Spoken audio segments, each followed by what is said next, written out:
So this week Sheep Ireland launched another new web screen for its Lamb Plus breeders.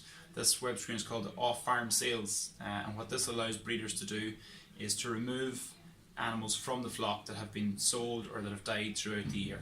So this is quite a good time of year to clean up your flock inventory, because most of the lambs will be gone at this stage. You'll have to be mating your ewes so you know exactly which animals are in the flock. The advantages of this new screen is you can move animals off in bulk, so you can move 10 or 20 animals off at a time if they've all left the flock for the same reasons on the same date.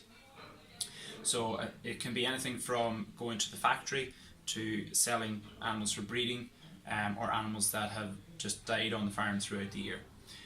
So not only does this help you keep your inventory up to date, and obviously by doing so that helps keep your DQI up, but all this information we'll be collecting will also help in future years around the possibility of developing a new survivability index. So in order to do that, we need to know why animals are leaving the flock, and this is where this screen will become invaluable. So after a few years, it's something we can look at.